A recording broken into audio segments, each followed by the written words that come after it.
Good afternoon, everyone.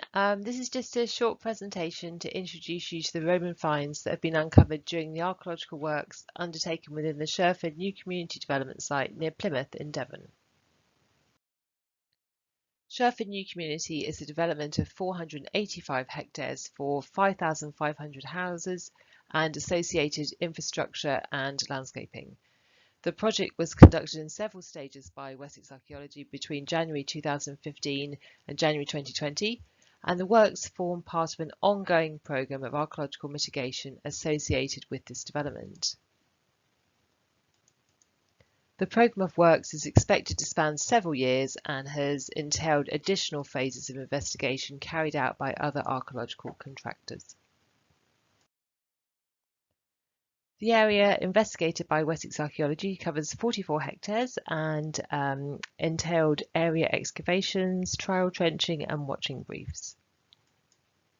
The main focus of this work has been on the area highlighted in red on this map. And the site has revealed some really exciting prehistoric archaeology as well as the Roman activity and some medieval and post-medieval activity. For the prehistoric, we have evidence of Mesolithic, Neolithic, Bronze Age and Iron Age activity. And whilst I could quite happily spend the next 10 minutes talking about some lovely collard urns, I will instead give you an overview of the Roman assemblage. And I must point out that at this point the material has only been assessed at this stage, and therefore I can only provide the basic details, but these at least give you an idea of the findings from the site prior to their full analysis and publication.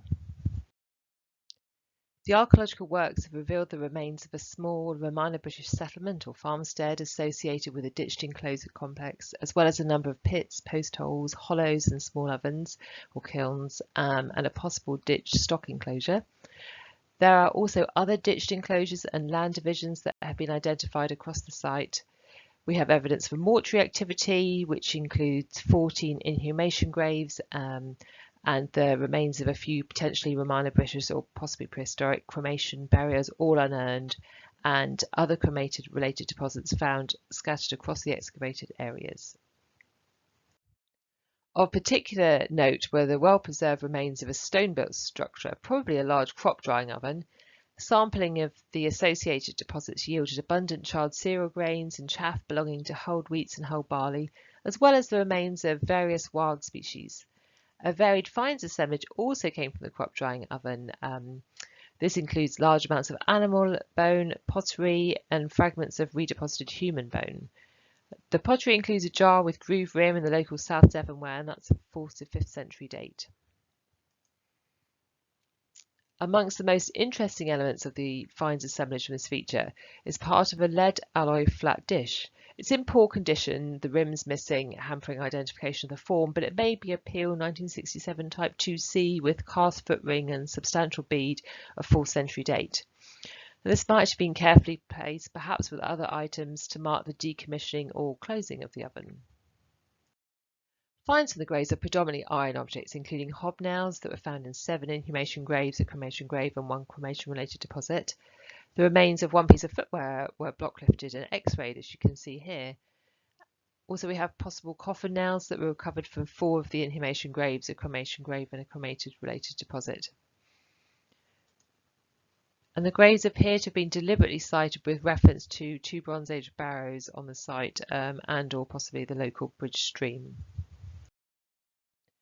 Perhaps the most significant find amongst the Roman assemblage from Sherford is a fragmentary spoon mould found in a possible late Roman ditch. It's in 4 pieces and derives from a 2-piece mould for a pear-shaped spoon with medial rib along the back. Most of the handle section is missing. The front valve measures 65 millimeters long, 41 millimeters wide and 18 millimeters thick, and it has a flat exterior surface, whilst the back valve measures 84 millimeters long, 40 millimeters wide and 21 millimeters thick, and this one has a convex exterior profile. In general, spoons with pear-shaped bowls were in use from the 2nd century AD. And one of the artists at Wessex, Will Foster, has created a reconstruction of the spoon as shown here, and you can also see this image on the Sketchfab programme.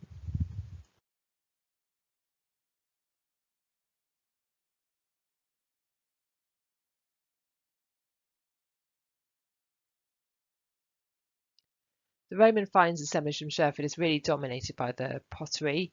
This assemblage spans the 1st century AD through to the late 4th or perhaps 5th century.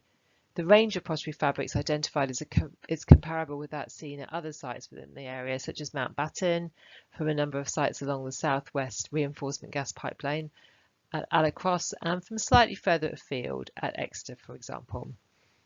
Imported pottery vessels, although a very minor component of the assemblage, represent a range of sources and dates. The most numerous are Samian vessels from southern and central Gaul, but other wares include Argonne colour-coated ware, Central Gaulish black slipware, Mosul ceramic black slipware, and Terra Nigra. The amphora include Dressel 20 and a possible Cadiz fabric from southern Spain, and Pélaché 47 from southern France. We have limited sherds of Mortuary, but this includes material from northeast France and possibly South Wales. The regionally traded wares are dominated by black burnished wares from the Ware and Poole Harbour area of Dorset, but southwestern greyware A is also present. This was a product of a series of interrelated industries that manufactured coarsewares for local markets in the southwest, particularly Somerset and East Devon, and they're known from sites along the A30 Honiton to Exeter Improvement Scheme and Exeter. But their identification at Sherford provides evidence for their distribution further into the southwest. We have 2 vessels in Gabbroic gritted fabrics. The source of these inclusions is the Lizard Peninsula in Cornwall, and other Roman Gabbroic vessels are known from Devon, including from Mount Batten and Exeter. But really, other regional wares from the site are quite poorly represented. There's very small quantities of Verulamium region whiteware, southwestern black burnished ware, New Forest colour-coated ware, and Exeter micaceous greyware. But the most commonly occurring pottery type at the site is South Devon ware, and there's a smaller number of fine grey and oxidised wares that were also present. The metalwork amongst the copper alloy is a round seal blocks lid. This is a crummy type 2. It's 20 millimeters in diameter. It's decorated with concentric mouldings. The outer band is notched as well. There's a central hole that presumably once held a rivet or enamel.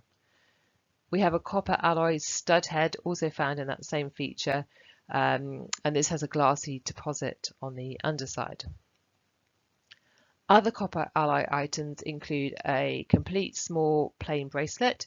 It has one terminal bent backwards, forming a hook, and the other is bent and twisted around a band to form a loop. The bracelet measures just 47 millimeters by 40 millimeters. The 9 coins from the site include 1 early issue and 8 that are of late 3rd to 4th century date. Amongst the iron objects are 2 T-shaped lift keys. And most of the other diagnostic metal objects in the site were actually just found in a single pit. The copper alloy items in this pit include 2 hinged dolphin brooches. There's a brooch pin, part of a nail cleaner, and the convex head of a stud.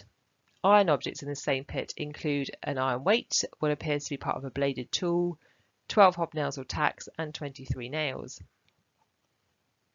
We do have some evidence for metalworking at the site in the form of the base of an iron smelting furnace, but this is probably of late Iron Age or Roman date, but we need to confirm that. The stone assemblage includes a granitic upper stone and lower stone from a quern, also a lower stone from a quartzitic micaceous rock type, again a quern. There are 2 wet stones in micaceous rock types and in a fine-grained sandstone. But of particular interest amongst the stone is a fragment from an elven bowl with chamfered rim. This is possibly a mortar. The internal diameter of the bowl is 200 millimeters.